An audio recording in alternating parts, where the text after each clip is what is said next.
सत्र में हम लोग चर्चा करेंगे। यद्यपि बहुत सारी बातों से हमको मतलब नहीं है, हमारी ज़्यादा काम में भी नहीं आने वाली, लेकिन चूंकि हम ट्रेड यूनियन फील्ड में हैं और इसलिए हमें ट्रेड यूनियन के इतिहास की प्रारंभिक जानकारी होना चाहिए। और इसीलिए मुझे लगता है वर्ग के आयोजकों ने इस विषय को यहाँ समाहित किया है। तो ज़्यादातर जब चर्चा होती है तो आधुनिक भारत के श्रम आंदोलन के इतिहास की होती है। क्या हम विचार कर सकते हैं कि प्राचीन काल में हमारे यहाँ किसी प्रकार की कोई श्रम नीति नहीं थी क्या? हमारे यहाँ पर जो राजे रजवाड़े, उन लोगों ने अनेकों प्रकार के महल बनवाए, बड़े बड़े किले बनवाए, तो क्या उस समय किसी प्रकार का कोई व्यापार नहीं होता था? क्योंकि ट्रेड का मतलब है, ट्रेड यूनियन का मतलब है पहले ट्रेड है तब यूनियन है, माने व्यापार नहीं है तो व्यापार संघ कैसे होगा? तो पहले क्या होता था?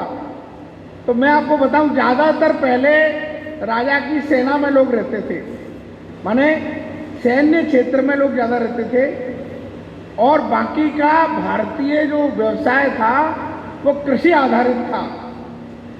और इसलिए हमारे यहाँ पहले कहा गया है उदर पूर्ति के लिए कि उत्तम खेती है ना, मध्यम बंज और नीच चाकरी भीख निदान, अर्थात हमारा जो व्यवसाय का साधन होता था उसमें सबसे उत्तम खेती माना गया, व्यापार को दूसरे नंबर पर रखा, और जो नौकरी है वो बिल्कुल तीसरे क्रमांक पे आई, उसके आगे भीख है।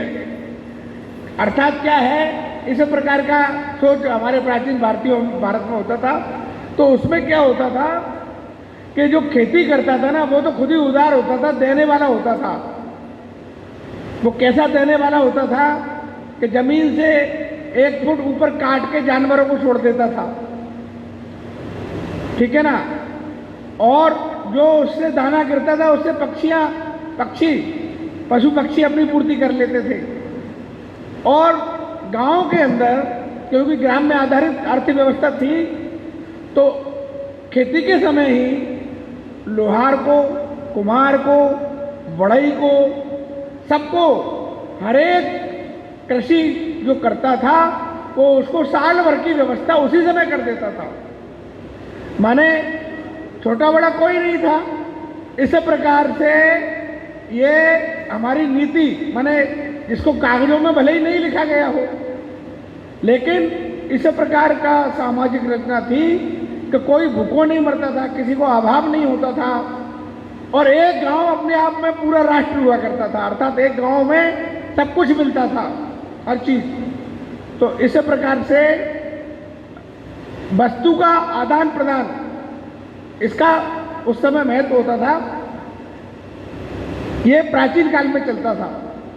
फिर भी हमारे यहाँ पर, और जानते हैं कि भाई देवताओं और असुरों का युद्ध हुआ, तो जो असुरों के जो गुरु थे सब जानते हैं, शुक्राचार्य जी। शुक्राचार्य जी ने अपनी एक नीति लिखी है, उस नीति में बहुत सारी बातें लिखी हैं। राज्य कैसा होना चाहिए, राज्य का मंत्रिमंडल कैसा होना चाहिए, कितने मंत्री होना चाहिए, है ना। तो उसमें उन्होंने ये भी लिखा है कि जो राज्य के अंदर कर्मचारी काम करेगा उसका मिनिमम वेज कितना होना चाहिए। जो आज हम मिनिमम वेज की कल्पना करते हैं वो मिनिमम वेज कितना होना चाहिए, तो उन्होंने लिखा है कि 1 भर सोना, 1 भर 1 तोले से कुछ अधिक होता है।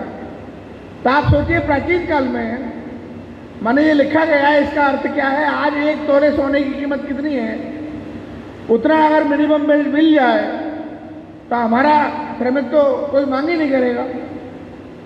1 तोला सोना कितने का होता है देख लीजिए आप, ये उनने लिखा है। सप्ताह में 1 दिन अवकाश होना चाहिए, उनने लिखा है। 12 महीने के काम करने के बाद 1 महीने का उसको वेतन और मिलना चाहिए, अर्थात बोनस की व्यवस्था, ये शुक्र नीति में व्यवस्था है। इसके अलावा समय समय पर जब तीज त्योहार आते हैं तो हमारी परंपरा पड़ी हुई है कि हमारे यहाँ जो काम करने वाले लोगों को हम लोग वस्त्र से या हर चीज़ से उसको देते आए हैं। अभी सब लोग जिनको घरों में अभी भी देते हैं, अभी भी परंपरा है। तो कहने का अर्थ ये है कि मतलब श्रमिक नीति ये अभी आधुनिक भारत में ही नहीं बनी है, प्राचीन भारत में भी थी। अपने लेटेस्ट में 300 साल पहले छत्रपति शिवाजी ने इस देश के अंदर हिंदू साम्राज्य की दिवस मैंने स्थापना की थी। तो उन्होंने अपनी नीतियां बनाई थी, आर्थिक नीति बनाई थी। आर्थिक नीति किसी भी देश की कैसी होना चाहिए, तो 3 बिंदुओं को लेकर के आर्थिक नीति होना चाहिए। और पैसा का इनकम सोर्स क्या है, फिर उस पैसे को कैसे खर्च करना है, और उस ऐसा खर्च करना है कि आने वाले लोगों को, आने वाले शासन वालों को कुछ पैसा बच जाए, मिल जाए, सब कुछ बर्बाद करके नहीं जाना है। ये 3 बिंदुओं पर उनकी आर्थिक नीति होती थी। और उनके राज्य में जो सैनिक होते थे, जिस बात को लेकर के, जिस मुद्दे को लेकर आज भारतीय मजदूर संघ चलता है, वह उन्होंने अपने सैनिकों में विस्तार किया था। शिवाजी ने क्या विस्तार किया था?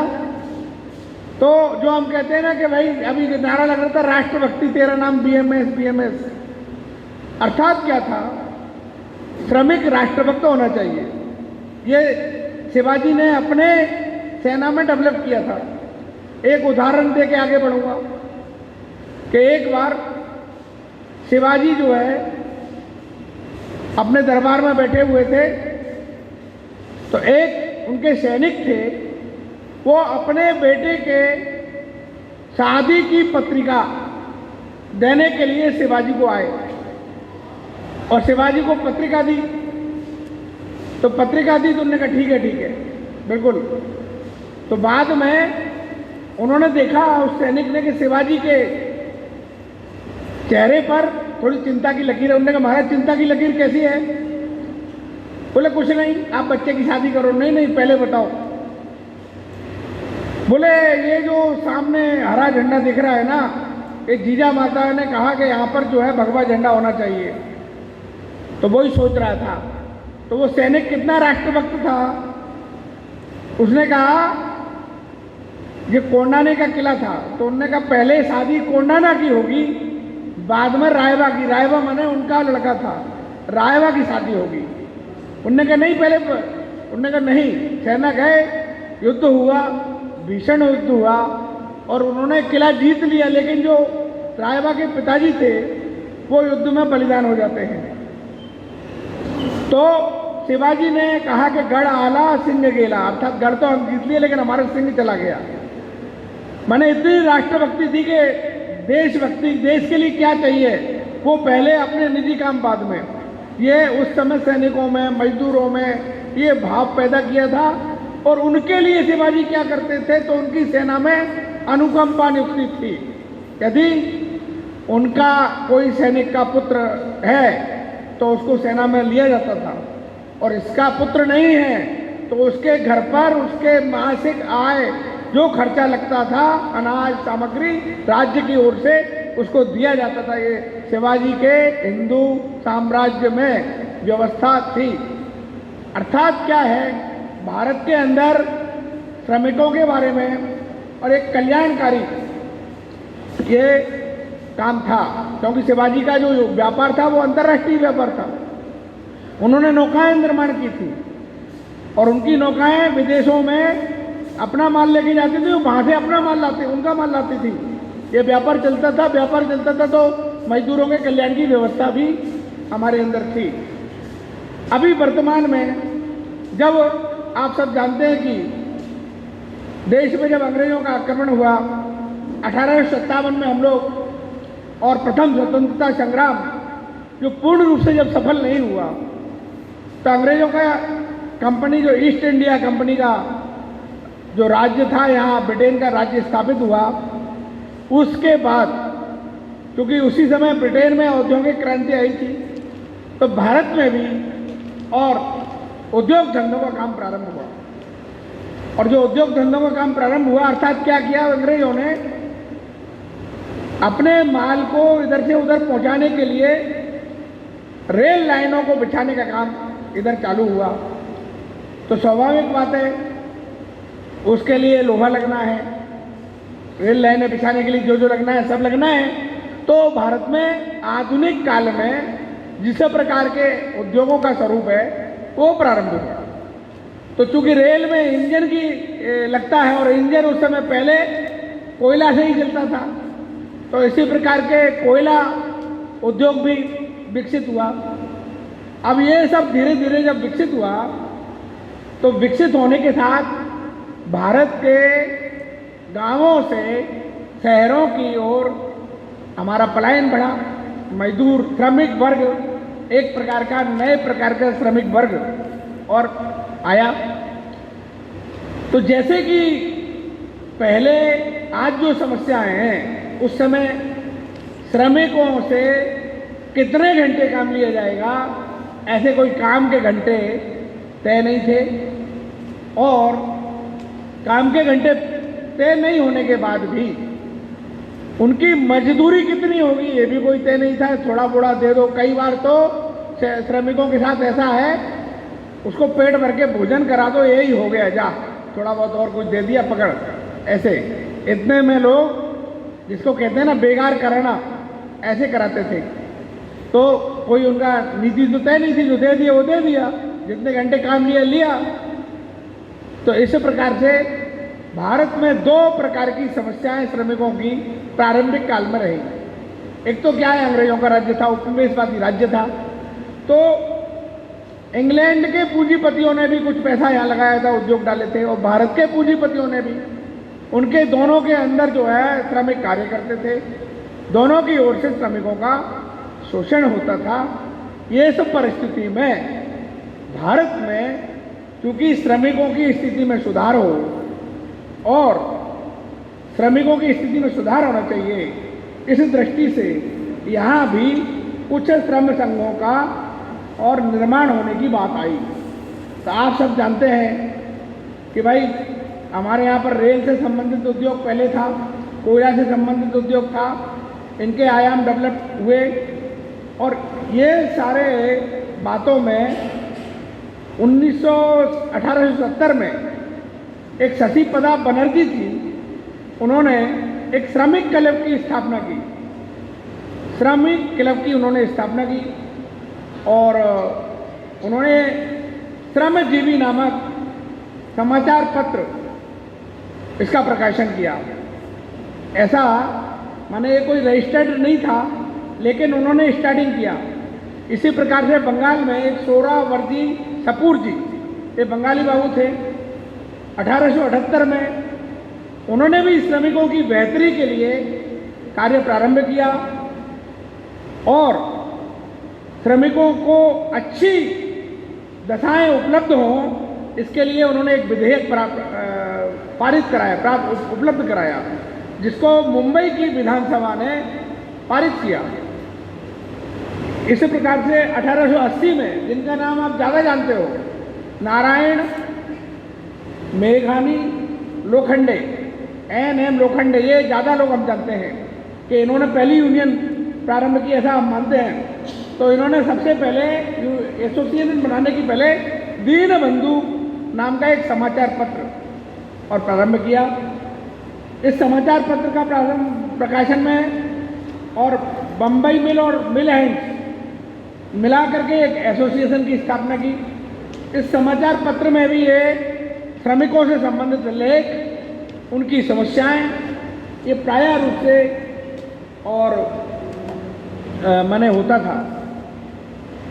अभी क्या हुआ, धीरे धीरे अपने मद्रास में भी इसका और सुब्रमण्यम अय्यर, चिदम्बरम पिल्लई के नेतृत्व में भी कुछ यूनियन बनी। माने उसका स्थान था तूतीकोरेन और तिरुन्नवल्ली। इस प्रकार इनमें भी श्रमिकों की हड़ताल हुई। 1899 में ग्रेट इंडियन पेनिसुलर रेलवे की प्रथम हड़ताल आयोजित की गई। अब इस हड़ताल में क्या हुआ जब धीरे धीरे कांग्रेस तो बन गई थी 85 में, तो राष्ट्रवादियों का समर्थन श्रमिकों को मिलने लगा, क्योंकि अंग्रेजों के खिलाफ लड़ना है, कोई भी लड़े तो राष्ट्रवादियों का समर्थन मिलने लगा। इस हड़ताल को समर्थन प्राप्त हुआ। लोकमान्य तिलक जी इसमें इन्वॉल्व हुए। उन्होंने उनका समाचार पत्र उस समय चलता था, मराठा और केसरी, ये 2 समाचार पत्र उनके चलते थे। उन समाचार पत्रों के माध्यम से इसमें और उन्होंने जम के भाग लिया। विपिन चंद्र पाल, सुब्रमण्यम अय्यर, जो प्रारंभिक हमारे राष्ट्रवादी नेता थे, जो अंग्रेजों से लड़ाई लड़ने के लिए तैयार थे, वो लोग सम आंदोलन को भी आगे बढ़ाने के लिए उस समय कार्य कर रहे थे। श्रमिकों के द्वारा विस्तृत राजनीतिक गतिविधियों में भागीदारी उस समय निभाई जाने लगी 1900 के आसपास। और ज़्यादातर हड़ताल का क्षेत्र होता था सरकारी प्रेस प्रारंभ में, और रेलवे, और अपना जूट उद्योग। बंगाल में जूट उद्योग प्रारंभ हो गया था। तो ये प्रारंभिक क्षेत्र थे। इस समय जो ट्रेड यूनियन बनी थी, उस समय तक कोई एक्ट तो बना नहीं था, लेकिन अपने अपने क्षेत्र में छोटी छोटी एसोसिएशन बना करके और हड़ताल होती थी। और हड़तालों का नेतृत्व जो कांग्रेस में राष्ट्रवादी नेता थे, वो लोग वो करते थे। आप जानते हैं, ऐसा करते करते प्रथम विश्व युद्ध 1919 में प्रारंभ हुआ था। इसी समय गांधी जी दक्षिण अफ्रीका से लौट के आ गए थे और भारत के राष्ट्रीय कांग्रेस में उनका पदार्पण हो चुका था, गांधी जी का। और प्रथम विश्व युद्ध के परिणाम स्वरूप विश्व स्तर पर कुछ ऐसी घटनाएं घटी जिसमें मान लीजिए सोवियत संघ की स्थापना हो गई। उसी समय ILO, इंटरनेशनल लेबर और ऑर्गेनाइजेशन, इसकी स्थापना हो गई। तो इसके कारण से ILO में जो देश नामित हुए, उन नामित देशों को अपने यहाँ पर ट्रेड यूनियन बनाना अनिवार्य था, क्योंकि ILO में वही लोग भाग ले सकते थे जो उस देश के क्रमांक 1 के ट्रेड यूनियन होंगे। वही उनका आप बाकी मजदूरों का प्रतिनिधित्व कर सकते हैं। तो ILO ने दुनिया के अंदर मजदूरों की स्थिति अच्छी हो, कार्य का डिसेंट वर्क, कार्य का सुधार हो, मजदूर की दशा में सुधार हो, उसको काम करने की और स्थिति अच्छी मिले, इसलिए ये ILO की स्थापना हुई थी। उसमें भारत नामित हुआ था। तब भारत में एक ट्रेड यूनियन होना चाहिए जो देश की एक ही ट्रेड यूनियन हो, अर्थात सबसे बड़ी ट्रेड यूनियन हो। इस नाते से चूंकि कांग्रेस के आंदोलन में लगे हुए थे, आप लोगों ने सुना होगा कांग्रेस में 2 प्रकार के दल होते थे, एक उग्रवादी दल, उदारवादी दल। मैं इतिहासकारों की भाषा का शब्द का उपयोग कर रहा हूँ, मेरा शब्द नहीं है ये लाल बाल पाल, ये उग्रवादी कहलाते थे, और बाकी जो कांग्रेस के नेता थे वो उदारवादी कहलाते थे।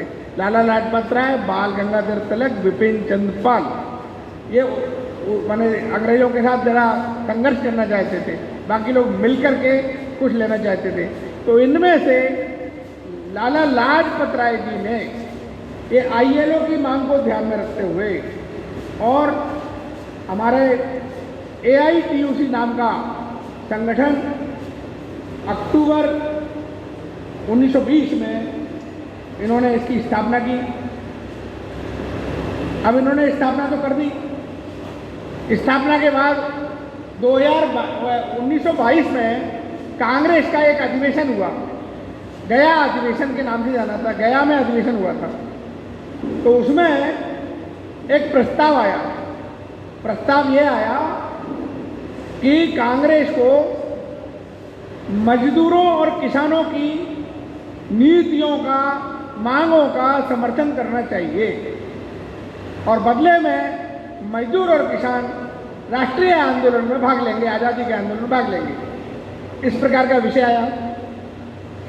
धीरे धीरे क्या हुआ, जैसे रूस में जो क्रांति हुई उसका परिणाम भारत में भी पड़ने लगा।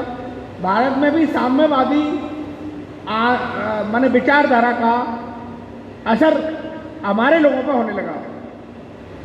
एटक में दोनों प्रकार के लोग प्रवेश कर गए। AITUC में दोनों प्रकार के, एक राष्ट्रवादी लोग, एक वामपंथी लोग। इनमें विचारधारा को लेकर के झगड़ा हुआ। 1928 और 1929 में केवल राष्ट्रवादी और साम्यवादी की विचारधारा के झगड़े को लेकर के एटक का विभाजन हुआ। ठीक, तो एक और दूसरा संगठन बना, उसका नाम बताऊंगा मैं आपको बाद में। फिर क्या हुआ, एक बार तो राष्ट्रवादी विचारधारा के गुट हार गया और साम्यवादी ही पूरी तरह कब्जा हो गए। फिर धीरे धीरे इन्होंने चुनाव में, मतलब चुनाव होता था अधिवेशन, धीरे धीरे बढ़ाया संख्या, तो 34 में राष्ट्रवादी हावी हो गए। तो कम्युनिस्टों ने अपना एक फिर संगठन बनाया, माने AITUC का 34 में दोबारा विभाजन हुआ। ठीक, तो माने फिर एक 36 में तीसरा विभाजन हुआ। कुल मिलाकर के उनके स्थापना से 20 साल के अंदर, 16 साल के अंदर AITUC का 3 विभाजन हुए। और 3 विभाजन के बाद, कहने का अर्थ यह है, मैं इसलिए इस बात को कोट कर रहा हूँ कि केवल भारतीय मजदूर संघ ही है ऐसा जिसका हमने अभी 68वां स्थापना दिवस मनाया है, जिसमें किसी प्रकार का कोई विभाजन नहीं है।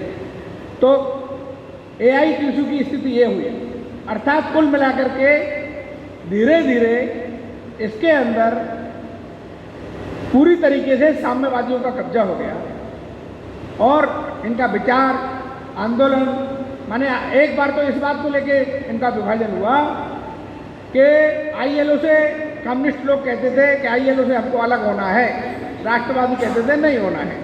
इस बात को लेकर ही उन्होंने अपना अलग गुट बना लिया। तो इस प्रकार से जो एटक प्रारंभिक संगठन था वो पूरी तरीके से, जिसको ILO में नामित किया गया था, देश का नंबर 1 संगठन था, जिसकी स्थापना लाला लाजपत राय जैसे राष्ट्रभक्त व्यक्ति ने की थी, उन पर कब्जा वामपंथियों का हो गया 1940 के आते आते तक। बाद में हम जानते हैं कांग्रेस की और प्रयत्न के कारण, हमारे क्रांतिकारियों के प्रयत्न के कारण और देश के लाखों लाख लोगों के कारण जो स्वतंत्रता आंदोलन हुआ, उस आंदोलन के परिणाम स्वरूप अंग्रेजों को यहाँ से जाना था। जब अंग्रेजों को यहाँ से जाना था उस समय इस देश में कांग्रेस की जो बागडोर थी वो सरदार वल्लभ भाई पटेल के हाथों में थी। सरदार वल्लभ भाई पटेल को लगता था कि ये जो बिना श्रमिक आंदोलन के राजनीतिक पार्टी चलाना कठिन है, क्योंकि श्रमिक चाहिए, तो इसलिए हमको क्या करना है, हमारा विचार का हमारे अनुसार चलने वाला श्रम संगठन होना चाहिए। और अगर हमारे विचार का जो श्रम संगठन नहीं होगा, ये एटक जो बनाया है ये तो वामपंथियों के हाथों में चला गया, ये तो हमारे अनुसार नहीं चलेगा। और इसलिए हम सब जानते हैं कि बाद में उन्होंने और 1946 में मई में और INTUC की स्थापना कर दी। एटक, वो जो स्थापना हुई उसमें एटक के कई फेडरेशन तोड़े गए, अनेक प्रकार के धड़े तोड़ करके और इंटक बनाया, उसको ILO में नामित किया। माने वो सबसे बड़ा संगठन हो गया और ILO में नामित हो गया। देश आज़ाद हो गया, हम सब जानते हैं। देश आज़ाद होने के बाद महात्मा गांधी जी ने कहा था कि जो कांग्रेस पार्टी है इसको विलय कर देना चाहिए, क्योंकि कांग्रेस पार्टी के माध्यम से देश आज़ाद हो गया है। ये तो एक आंदोलन था, ये किसी व्यक्ति विशेष की पार्टी नहीं है। जितने आज़ादी के आंदोलन में नेता काम किए हैं उन्होंने अपनी अपनी पार्टी बनाओ और आप चुनाव लड़ो। लेकिन नेहरू जी ने तो उनकी बात मानी नहीं, कांग्रेस को विसर्जन नहीं किया। और जो आज़ादी के आंदोलन में जिन लोगों ने बलिदान दिया था उन बलिदानों का लाभ उनको लेना था, इसलिए कांग्रेस पार्टी को बरकरार रखा। तब कांग्रेस पार्टी के अंदर अंदर जो मतभेद हुए तो उसमें जिन जिन विचारधाराओं के लोग थे वो सब विचारधाराओं के लोग बाहर आए, और बाहर आने के बाद क्या हुआ, उन्होंने अपने अपने दल बनाए। जिनको जिनको अपने दलों की ज़रूरत थी, हर एक दल ने अपना ट्रेड यूनियन बनाया। जैसे कांग्रेस ने AITUC चला गया वामपंथी के हाथों में, कांग्रेस ने INTUC बना लिया। ऐसे ही समाजवादी एक पार्टी बनी और वो प्रभावी पार्टी थी। समाजवादी पार्टी प्रथम विपक्ष मानो ऐसा वो थी। तो उन्होंने अपना हिंद मजदूर सभा 1948 में HMS ये उन्होंने बनाया कि हमारा भी एक दल होना चाहिए, हम राजनीतिक पार्टी हैं, हमारा भी एक श्रमिक संगठन होना चाहिए। इसलिए उन्होंने हिंद मजदूर सभा बनाया। वामपंथी पार्टियों में दो विभाजन हो गए, तो बाद में वो दूसरी पार्टी को लगा, राजनीतिक पार्टी को, कि मेरा भी एक ट्रेड यूनियन होना चाहिए। इसलिए उन्होंने UTUC United trade union Congress ये उन्होंने बनाया। ये बनाने के बाद आप सब जानते हैं बाद में UTUC का ही विभाजन हुआ 1970 में जाके, वो CITU बना। ऐसे करके TUCC और सेवा ऐसे करके टोटल मिला के भारतीय मजदूर संघ मिला के देश भर में आज 11 सेंट्रल ट्रेड यूनियन हैं जिनको सेंट्रल ट्रेड यूनियन की मान्यता प्राप्त है। ये अन्य जो हमसे अलग ट्रेड यूनियन है उनके बनने का क्या कारण था, उनके बनने का क्या इतिहास था, उसको बताने का मैंने आपको प्रयास किया है। अभी हमको भारतीय मजदूर संघ जब इतने ट्रेड यूनियन थे तो फिर भारतीय मजदूर संघ के स्थापना की आवश्यकता क्यों पड़ी, यह प्रश्न हमारे सामने खड़ा होता है। तो आप सब जानते हैं, जैसे मैंने बताया था कि AITUC राष्ट्रभक्त व्यक्ति ने स्थापित किया था वामपंथियों के चलते, और इसके 3 विभाजन हुए और वामपंथियों का जो है पूरी तरीके से इस पर कब्जा हुआ। माने एक AITUC हुआ और एक IFTUC हुआ और एक RTUC red trade union Congress से एटक के 3 विभाजन हुए केवल वामपंथी विचारधारा को स्थापित करने के लिए। तो वामपंथी की जो विचारधारा थी वो विचारधारा वो नहीं मानती थी कि राष्ट्र नाम की दुनिया में कोई चीज़ होती है। माने जो एक राष्ट्र की संकल्पना, वो दुनिया को राष्ट्र की सीमाओं में नहीं बांधना चाहते थे, ठीक है ना। इसलिए वो कहते थे कि मजदूरों दुनिया को एक करो, है ना। उनके यहाँ कि माने ये सीमा राष्ट्र की, ये पाकिस्तान है भारत नहीं मानना चाहते थे। दूसरा, उनके यहाँ पर परिवार नाम की कोई कल्पना नहीं थी। ये परिवार कुछ नहीं होता है। इसलिए चूँकि प्रारंभ में वामपंथियों का ही प्रभाव रहा, इसलिए आज भी भारत के अधिकतम आंदोलन जो चल रहे हैं वो विदेश से लेकर चल रहे हैं, जिसमें व्यक्तिगत माने स्वतंत्रता को लेकर के ज़्यादा प्रभाव है। क्योंकि व्यक्तिगत वो इसलिए है क्योंकि वामपंथी विचारधारा उस पर हावी है। तो इसलिए ये जो है एटक बना, और इंटक तो आज 4 जगह में केस चल रहा है, अभी भी उनका केस सुलझा नहीं है। तो ऐसी परिस्थितियों में जो वामपंथी की विचारधारा थी, ये कहते हैं मजदूरों माने दुनिया के मजदूरों एक हो जाओ। हम कहते हैं मजदूरों दुनिया को एक करो, ठीक है ना। तो कहने का अर्थ ये है कि ये उनका विचार था। विचार के कारण से जब उन्होंने उनका स्पष्ट बात थी कि दुनिया में 2 ही प्रकार के वर्ग हैं, एक शोषक वर्ग है, एक शोषक वर्ग है। एक जो शोषण करता है और एक जिसका शोषण होता है। मतलब उनका सिद्धांत था कि ये जो पूंजीपति लोग हैं ये मजदूरों का शोषण करते हैं, और इसलिए मजदूरों को पूंजीपतियों के खिलाफ आंदोलन करना चाहिए। अर्थात उन्होंने अपनी विचारधारा से उद्योगपतियों के प्रति एक प्रकार की घृणा ये मजदूरों में पैदा करती थी, अर्थात उनको काम नहीं करना है। उनके अंदर विचार क्या दे दिया था भारत के मजदूरों के अंदर? एक शिवाजी ने वो मजदूर पैदा किया था जिसने कहा बच्चे की शादी बाद में होगी, पहले कौन नाना की होगी। एक भारत में वो विचार था। इनके आने के कारण से, इनका प्रभाव था मजदूर आंदोलन पर। इनके आने के कारण से मजदूरों ने कह दिया कि चाहे जो मजबूरी हो, मांग हमारी पूरी हो। और इसके कारण से, ये जो नारा आने के कारण से, और इनका काम होता था कि काम के घंटे 4 करो, माने काम मत करो और वेतन फ्री में लो, और बेरोजगारी दूर करो। काम के घंटे 4 करो, बेरोजगारी दूर करो। इसके कारण से क्या हुआ? औद्योगिक नीति पर गलत प्रभाव पड़ा, उद्योग धंधे बंद हुए, लोग बेरोजगार हुए, और उद्योग की संपत्ति नष्ट हुई, और भी उसके दुष्प्रभाव उद्योग पर पड़े। और तो और मजदूर जगत पे इतना गलत प्रभाव पड़ा, इतना गलत प्रभाव पड़ा कि युद्ध के समय भी, और ये लोग जो है हड़ताल करते थे। इन्होंने, जब चीन ने भारत पर आक्रमण किया तो इन्होंने उनको मुक्ति वाहिनी की संज्ञा दी। उनको लगा कि चीन भी साम्यवादी विचारधारा का है, हम भी साम्यवादी विचारधारा के हैं, तो चीनी सेना तो हमारी भाई है, वो तो मुक्ति वाहिनी है। और इसलिए उसी समय इनका प्रभाव था। तो ऑर्डिनेंस की फैक्ट्रियों में इन लोगों ने हड़तालें की। अर्थात क्या हुआ?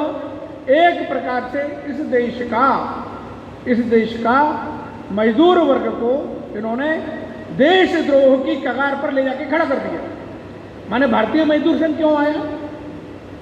वो यही आने का कारण था। हम लोगों को शौक नहीं था कि हम मजदूरों के क्षेत्र में काम करेंगे। पहले से ही जितने ट्रेड यूनियन चल रहे थे, हमको आने की क्या जरूरत थी? भारतीय मजदूर संघ जो लोग लाए, वो लोग राष्ट्रवादी विचारधारा को पोषण करने वाले लोग थे। देश को परम वैभव पर पहुंचाना, माने जिस स्थान पर पहले भारत माँ जगत गुरु के सिंहासन पर काम करती थी, बैठा करती थी, उसी स्थान पर इसको पहुंचाना था। तो जो जगत गुरु के स्थान पर पहुंचाने वाले जो लोग थे, उनको लगा कि 15 अगस्त 1947 को देश यदि आज़ाद हुआ है, तो यदि वो आज़ाद देश हुआ है तो इसका निर्माण होना है। क्योंकि 200-250 साल की गुलामी अंग्रेजों की, और उसके पहले मुगलों की गुलामी, इस प्रकार की गुलामी के कारण से, हजारों साल की गुलामी के कारण से, अगर इस देश को खड़ा करना है दुनिया के सामने, तो इस देश का जो भाग्य विधाता है, निर्माता है, वो राष्ट्रभक्त होना चाहिए। ये पहली शर्त है। अर्थात हम लोग कहते हैं, हमारा नारा है कि कौन बनाता हिंदुस्तान? भारत का मजदूर किसान। तो भारत का मजदूर किसान हिंदुस्तान को यदि बनाने वाला है, तो वो मजदूर किसान जब बना पाएगा भारत को, जब वो राष्ट्रभक्त होगा। ये उसकी पहली शर्त है। और इसलिए श्रम आंदोलन की जो स्थिति थी, उस स्थिति को ध्यान में लेते हुए राष्ट्रवादी चिंतकों ने अपनी बैठक में ये विचार किया कि एक राष्ट्रवादी मजदूर संगठन की आवश्यकता है। ये विचार किया, विचार आया, चला गया। अपने दत्तोपंत ठेंगड़ी जो हमारे भारतीय मजदूर संघ के संस्थापक हैं, वो राष्ट्रीय स्वयंसेवक संघ के प्रचारक थे। प्रचारक होने के बावजूद बाद में अखिल भारतीय विद्यार्थी परिषद में उनको दिया गया, वहाँ उन्होंने काम किया। अखिल भारतीय विद्यार्थी परिषद का एक अभ्यास वर्ग उन्होंने आयोजित किया था, जब वो नागपुर में थे, और वो मध्य भारत प्रांत आता था, भोपाल भी उसमें आता था। जैसा हमारा अभ्यास वर्ग चल रहा है, वैसे ही उन्होंने विद्यार्थी परिषद का अभ्यास वर्ग आयोजित किया। विद्यार्थी परिषद के अभ्यास वर्ग में उन्होंने एक विषय रखा कि अपने विद्यार्थियों को, अपने कार्यकर्ताओं को, देश में के जो मजदूर हैं, उनकी क्या समस्या है, उनके ऊपर एक सत्र होना चाहिए, अभ्यास वर्ग का एक सत्र होना चाहिए, एक क्लास होना चाहिए। ये उन्होंने विषय रखा। तब लोगों ने कहा कि भाई अपन तो विद्यार्थी हैं और अपन तो मजदूरों की समस्याओं को नहीं जानते हैं, और इसलिए ये विषय कौन लेगा? तो पी बाय जोशी करके, और भोपाल में ठेंगड़ी जी के मित्र थे, INTUC के बड़े नेता थे, उनसे उनके अच्छे संबंध थे। वो उनके पास गए, पी बाय देश पांडे उनके पास गए, कहा आपको हमारे विद्यार्थी परिषद के अभ्यास वर्ग में एक मजदूरों की समस्याओं पर एक बौद्धिक रखना है, एक सत्र रखना है, एक विषय रखना है। तो उन्होंने, वो जानते थे कि ये संघ के प्रचारक हैं, संघ के प्रचारक के साथ देशभक्त है, त्यागी तपस्वी है, उन्होंने कहा। तो बोले ठीक है, ये सत्र तो मैं ले लूँगा और तुम विद्यार्थियों प्रतिनिधि का संगठन छोड़ो, मेरे इंटेक में आके काम करो। बोले आपके इंटेक में क्यों काम करूँ? अरे बोले देश में लाल झंडे का बोलबाला बढ़ रहा है, इसलिए इंटेक का काम बढ़ना जरूरी है, ऐसा वो उनको बोले। लेकिन ये तो संघ के प्रचारक थे, किसी के कहने पे कहीं नहीं जा सकते थे जब तक संघ कोई आदेश न करे। वापस जब ये नागपुर आए, नागपुर में और हमारे जो संघ के द्वितीय सरसंचालक थे माधवराव सदाशिवराव गोलवलकर, जो सरसंचालक थे, उनको अपनी पूरी बात बताई कि मैं गया था इस काम से, और देश पांडे जी ने कहा है कि आप इंटेक में काम करो। तो आपने जो अखिल भारतीय संगठन मंत्री रहे ना अग्गी जी के संबोधन में मैंने कई बार सुना है कि बोले BMS ठेंगड़ी जी ने स्थापना किया है कि गुरुजी ने किया है, पता ही नहीं चलता था। कैसे?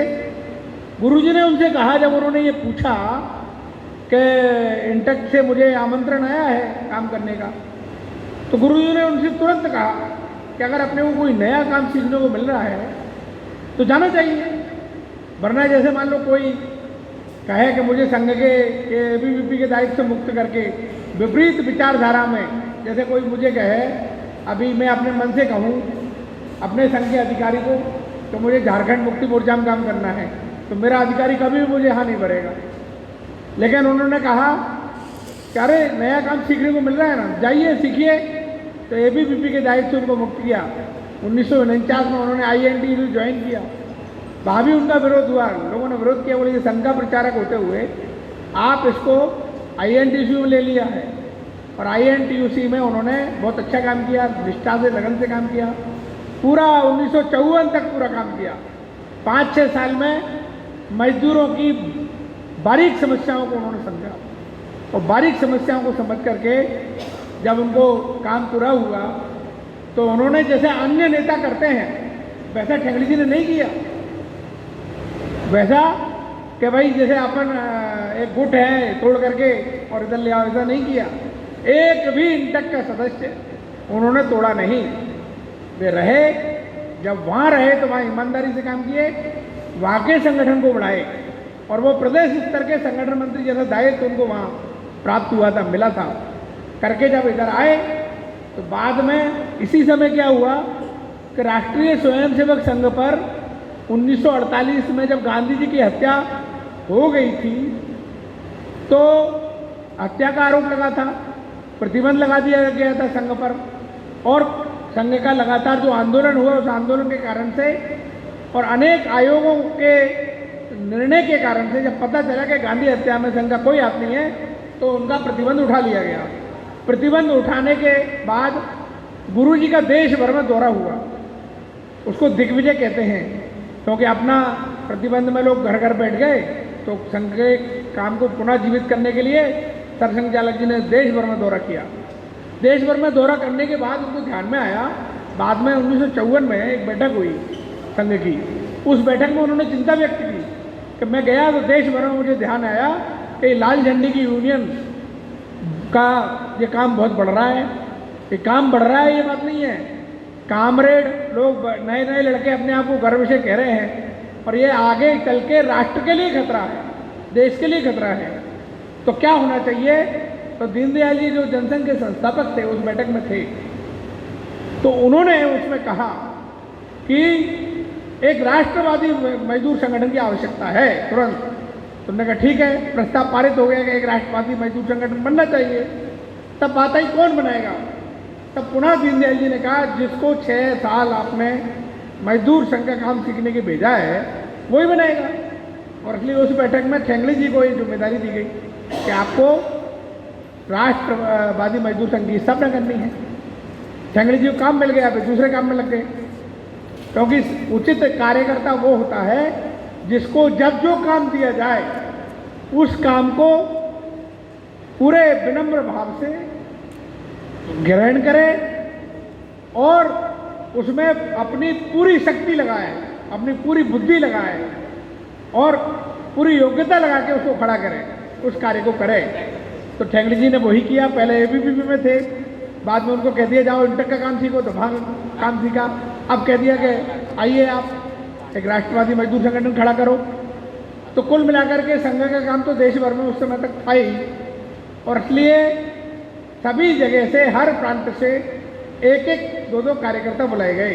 राजा संघ का काम था तो कार्यकर्ता बुलाए गए भोपाल में 23 जुलाई 1955 को अग्रवाल धर्मशाला के अंदर, ठीक है ना।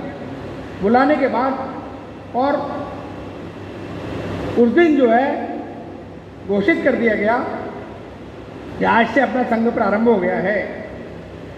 दत्तोपंत ठेंगड़ी जी पूरे कागज तैयार करके ले गए थे और प्रारंभ में उन्होंने उसका नाम लिखा था भारतीय श्रमिक संघ होगा, क्योंकि वो महाराष्ट्र से आते थे, तो इसी प्रकार का नाम उनको ध्यान में आया। जो हम कहते हैं कि भारतीय मजदूर संघ की जो विशेषता है कि यहाँ पर सामूहिक निर्णय का महत्व है, तो ये पहले दिन स्थापना काल में ही सामूहिक निर्णय का सम्मान हुआ। सामूहिक निर्णय क्या था? पंजाब के लोग बोले कि जो श्रमिक नाम है ना, ये तो हम दोहरा भी नहीं सकते, उच्चारण भी नहीं कर सकते, हमारे लिए बहुत कठिन होगा और इसलिए श्रमिक हटना चाहिए। तब बंगाल के एक कार्यकर्ता ने कहा भाई मजदूर रखेंगे तो ठीक रहेगा, तो इसलिए इसका नाम भारतीय मजदूर संघ हुआ। 23 जुलाई बन गया। बाहर आके एक पत्रकार वार्ता हुई, पत्रकारों ने पूछा आपके कितने सदस्य हैं? उन्होंने कहा एक भी नहीं है। एक विश्वकर्मा जी मान लो आप। कितनी यूनियन है? बोले एक भी यूनियन नहीं है। तो बोले आप कह रहे हैं हमारा राष्ट्रीय स्तर का संगठन है? बोले हाँ है। तो बोले आपका यूनियन कोई नहीं, सदस्य एक नहीं, क्या का संगठन? पत्रकारों ने कहा सुबह से किसी पागल से पाला पड़ा। ऐसे कह के पत्रकार चले गए। बाद में हमने उसी बैठक में ये तय किया था कि हमारा संगठन पूर्ण रूप से गैर राजनीतिक होगा। माने इसकी विशेषता क्या है? सामूहिक निर्णय होगा, गैर राजनीतिक श्रम संगठन होगा, अर्थात हम किसी राजनीतिक दल के अंग नहीं होंगे, हम किसी राजनीतिक दल को चंदा इकट्ठा करके नहीं देंगे। ये हमारे लिए पहला, सबसे पहले राष्ट्र होगा, दूसरे नंबर पर उद्योग होगा, तीसरे नंबर पर श्रमिक होगा। माने राष्ट्र हित पहला है, उद्योग हित दूसरा है, श्रमिक हित तीसरा है। और राष्ट्र का औद्योगिकीकरण, उद्योगों का श्रमिकीकरण, श्रमिकों का राष्ट्रीयकरण, ये इन नीति के आधार पर जो लोग कहते थे कि दुनिया के मजदूर एक हो जाओ, भारतीय मजदूर संघ कहता है कि मजदूरों दुनिया को एक करो। क्यों? क्योंकि हमारे जो प्रारंभिक हमारा जो विचार है, प्राचीन विचार है, वसुधैव कुटुंबकम, सारा वसुधा ही एक परिवार, एक कुटुंब है, ठीक है ना। तो हम कोई भेद करते ही नहीं हैं। और भारतीय मजदूर संघ के सामने एटक, इंटक या अन्य ट्रेड यूनियन में जो लोग काम कर रहे हैं उनको हम प्रतिस्पर्धी नहीं मानते हैं, विरोधी नहीं मानते, वो हमारे प्रतिस्पर्धी है। उनसे हमारा व्यक्तिगत संबंध अच्छा होना चाहिए, क्योंकि वो भी ट्रेड यूनियन श्रम क्षेत्र में काम कर रहे हैं, हम भी श्रम क्षेत्र में काम कर रहे हैं। वैचारिक मतभेद हो सकते हैं। जो आज हमारा विरोधी है वो कल का हमारा होने वाला कार्यकर्ता है, अगर हमारा व्यवहार ठीक रहा तो। कुल मिला के हम किसी राजनीतिक दल के सदस्य नहीं है, हमारा संगठन राजनीतिक नहीं है। उसी दिन शाम को एक भोपाल में सार्वजनिक सभा होनी थी, और सार्वजनिक सभा में उस समय ठेंगड़ी जी कोई इतने बड़े वक्ता नहीं थे, उनके नाम पे 2-4 लोग आ जाएं। तो उन लोगों ने कहा कि भाई अगर सभा करनी है तो अटल जी यहाँ पर भोपाल में वो स्थापना की बैठक में भी थे, तो उनको बुला लो, तो कम से कम 300-400 लोग आ जाएंगे। तो ठेंगड़ी जी ने, अपने आदत होती है ना कार्यकर्ताओं को निराश नहीं करते, उन्होंने कहा आप पूछ लो जाके आ जाए। गए तो अटल जी बोले कि तुमने अभी अभी सुबह ये पारित किया है कि आपका संगठन गैर राजनीतिक होगा और आप पहले ही दिन एक राजनीतिक व्यक्ति को मंच पे बुलाओगे तो आपका गैर राजनीतिक रहेगा। अटल जी ने मना कर दिया और कुल मिला के अपने कार्यकर्ताओं को दिशा प्राप्त हो गई। अर्थात क्या है, हमारा संगठन का सीधा उद्देश्य ये है, मजदूरों के कल्याण के लिए जो जो जरूरत है, आंदोलन हमारा आखिरी माने हड़ताल हमारा आखिरी अस्त्र है। ठीक है, हम वार्ता में विश्वास करते हैं। माने अगर कोई हमको बुलाता है तो हम जरूर टेबल पर जाएंगे और वार्ता करेंगे। नहीं मानेगा तब लास्ट में हम हड़ताल करेंगे। हमारा अंतिम अस्त्र है हड़ताल। रोज हड़ताल करना, उद्योग की संपत्ति हमारी अपनी है, हम उद्योग की संपत्ति को क्षति नहीं पहुंचाएंगे। माने उद्योग के काम को भी हम क्षति नहीं पहुंचाएंगे। ये माने जो कम्युनिस्टों की थ्योरी थी शोषक और शोषण करने वाला, हमारा औद्योगिक फैमिली, औद्योगिक परिवार है। इस प्रकार का हमारा ये जो विचार है, इस विचार को लेके भारतीय मजदूर संघ के प्रारंभिक कार्यकर्ताओं ने, क्या हम कहते हैं बीएमएस की क्या पहचान, त्याग, तपस्या और बलिदान। ये केवल हमारे लिए नारा नहीं है, प्रारंभ के कार्यकर्ताओं के लिए। आज जहां लोग बीएमएस को नहीं जानते हैं, वहाँ पर जब हम बीएमएस की कोई यूनिट खड़ी करना जानते हैं तो जो कठिनाई, इतना बीएमएस का नाम होने के बाद, नंबर 1 होने के बाद, उसको जो नया खड़ा करता है उसको भी कठिनाई है। मजदूर को समझाना पड़ता है, मजदूर आसानी से जुड़ता नहीं है। तब प्रारंभ में जब कम्युनिस्टों का बोलबाला था, लाल झंडे के लोग जो है यानी कि मर्डर तक करने में पीछे नहीं हटते थे, हिंसात्मक गतिविधि वो अपनाते थे। उस परिस्थिति में प्रारंभ के लोगों ने बिना किसी अपने जेब से पैसा लगाकर, अपनी नौकरी को दांव पे लगाकर और घूम घूम करके काम किया। 12 वर्षों में उन्होंने और यूनियनों का निर्माण किया और पहला अधिवेशन 1967 में दिल्ली में हुआ। अर्थात 12 वर्षों तक बिना किसी पोस्ट के, बिना किसी पद के लोगों ने काम किया और जो त्याग, तपस्या, बलिदान वाली कहानी है अक्षर से अपने जीवन में उतारी और भारतीय मजदूर संघ के रीति नीति को स्थापित किया। आज भारतीय मजदूर संघ में जो हमको जो गर्व करने वाली बात है वो ये है कि मैंने जैसे बताया कि एटक के 3 विभाजन 20 साल के अंदर हो गए, 16 साल के अंदर हो गए।